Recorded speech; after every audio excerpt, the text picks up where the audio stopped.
Hey, Dustin Tibbetts here, financial advisor with Jazz Wealth Managers. How you doing today? Wait before you answer that question, because what we're going to talk about today, you may think I'm crazy. You may want to bash me in the comment section. I actually could understand in this case. So what we're going to talk about today is debt. As you've seen by the thumbnail and the title description there, we're talking about borrowing money and the positive side of should you borrow money. It's okay if you disagree with me here. I get it. Some people go, debt is the worst four-letter word you can use.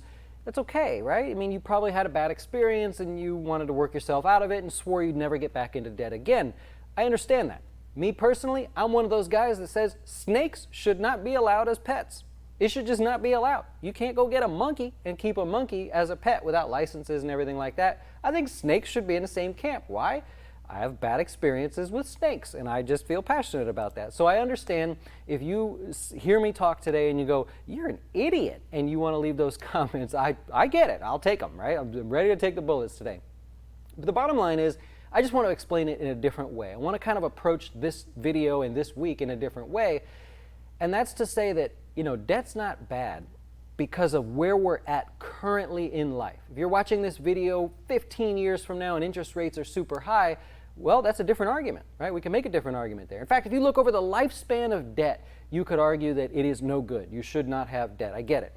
But right now is the cheapest time in history, not the cheapest time all year, not the cheapest time in the last 5 years, but it is the cheapest time in the entire history of the U.S. world to borrow money.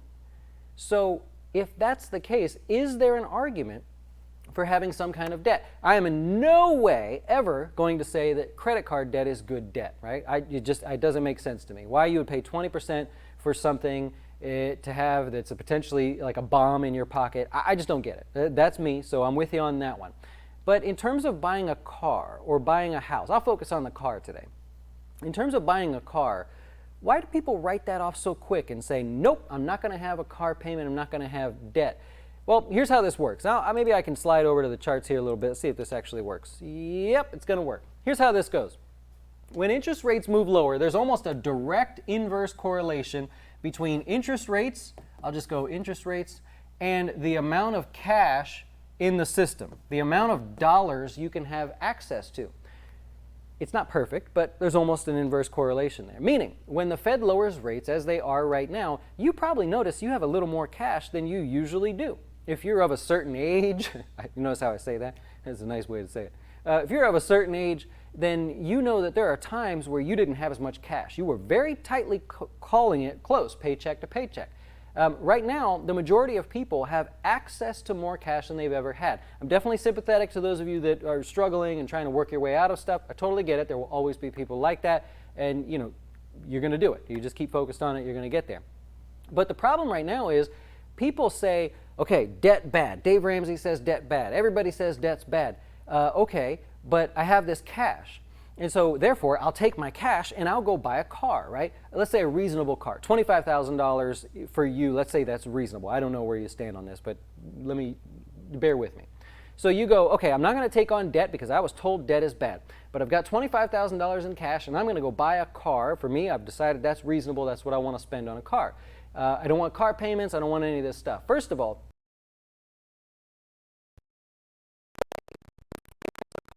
for the rest of your life, like how to get a loan for a car loan, no matter what interest rates are, and you will never be upside down in that car, meaning you could change your mind at any time, just like your gym subscription, huh? You notice how you're able to get out of that? Or the bongo box or whatever it is, we'll deliver a box of fun, cool stuff, and it's $50 a month, and you can have all of it. You can cancel that at any time. But a lot of people go, yeah, but a car loan you can get upside down in and get stuck. Actually, there's a way to do it where you can. There's a class I did for our customers. I went through and actually showed them, if you're going to buy a car, factoring in insurance, here's exactly how you do it so you could change your mind at any single point. And if you think about it, I'm not blowing smoke, right? If you can calculate, or if Kelley Blue Book or any dealer or Edmunds or whatever, if they can calculate the value of your car at any given moment, couldn't you really do it then? Wouldn't you always know where you stand with your car? Isn't there a way to sort of compile all that data and do it? Actually, it was my senior project and I worked on it, and so I shared it with customers. But anyways, side topic. So the idea of borrowing money for a car may not be such a bad idea in this case, right? So, and actually, to go back, Howard Schultz used to be the CEO of Starbucks. I don't know if he's famous for saying this, but I remember him saying this. You borrow money when you can, not when you have to.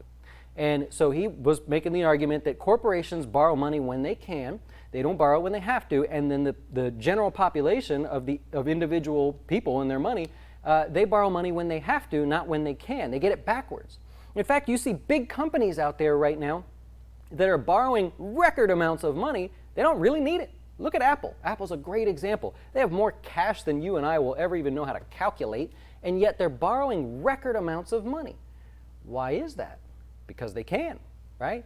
They figure that borrowing the money is cheaper than them using their cash right now. Not to say they do spend their cash, of course, and they pay dividends and stuff, which eats into that, but they choose to borrow money because they can.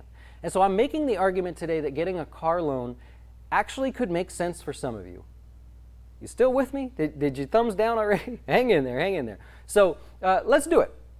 Let's go over here to the chart, and what we're going to do is we're going to say that you're going to do $25,000. You're trying to make the argument between paying cash or getting a loan. So we've got $25,000 that you've determined is a reasonable payment. Whatever your number is in there, go ahead, use your number. You don't have to spend $25,000 on a car. This does not mean, by the way, that because rates are so low, you go buy a $80,000 truck.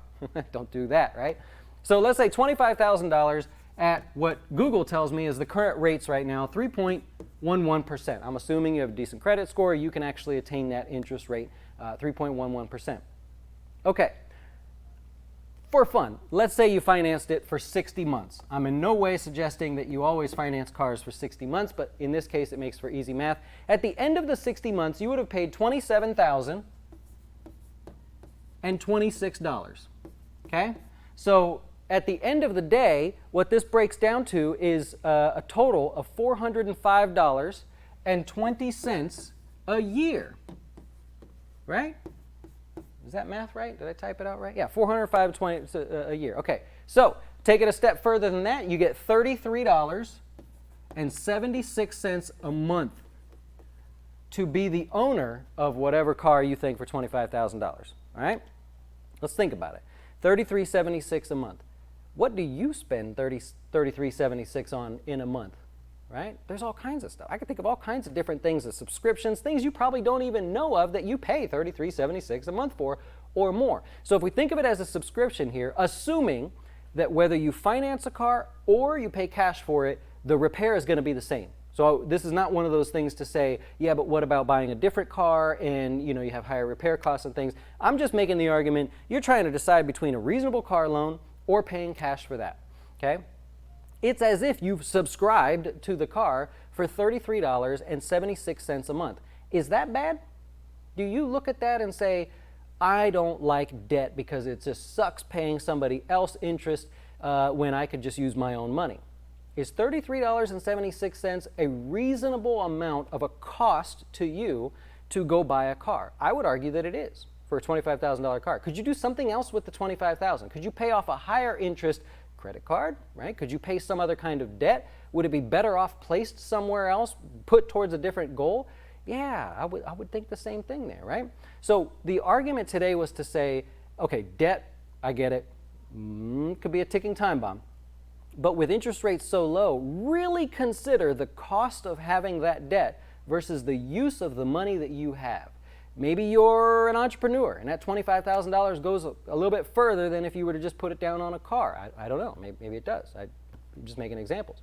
Maybe you're a guy that says, you know what, when these real estate prices come down, I'm going to want to go for some real estate, right? If that doesn't change your credit profile, then why not hang on to the $25,000 in cash? I want you to think like big corporations, right? They have the smartest people on the planet, the accountants and all the number crunchers saying to the big dogs, they're saying, hey, even though you're getting paid $100 million a year to be the CEO of the company or whatever, it still makes sense for us to take on debt versus go use our excess cash flow that we have to build a new plant or to go buy new machinery or something, right? Now, this won't stay the same forever. Interest rates will go up at some point. Maybe they'll go a little lower before they go higher, but they will go up at some point, and that argument between paying cash or getting a loan becomes tighter and tighter, becomes more difficult. So I just want you to be careful with that, right? It's easy to make a general video and get a lot of views from people and just say, debt's bad, go out there and pay off all your debt. But does it really make sense for you and only you right now? There are going to be people that say, no, it still doesn't make sense because, Dustin, guess what? I don't have a good credit score. My car, I'd have to get an older car because I sort of like to drive nicer cars. I don't know. Everybody's got a different situation there. But don't just write off debt because you were told debt is bad. Write off the debt because it doesn't make sense for you. Really look at that. Please look at that. And again, if you disagree with me, I can understand. I'm putting it right out there. I'll take the bullets and everything. That's totally cool. Well, if you want to know how large companies are doing, we actually do a daily class. It's called The Closing Beat, where we go over the stock market. It's live on our YouTube channel, Jazz Wealth Managers, every single day. Let me know what you think. Was I way off the mark here, or are we headed down a path that you can maybe see, all right, take a little homework, but I'm going to figure out if this debt's good for me. Let me know where we stand there. Like I said, I'm willing to take the bullets if you disagree. Enjoy the rest of your day, and thank you so much for watching and giving me at least a few moments to make my case. See you. Why should you choose Jazz Wealth as your retirement or long-term investing service? Our portfolios are managed by us, not some faceless mutual fund manager. Our private classes will teach you everything about investing and getting your dough straight. Best of all, our fiduciary standard means your best interest comes before ours.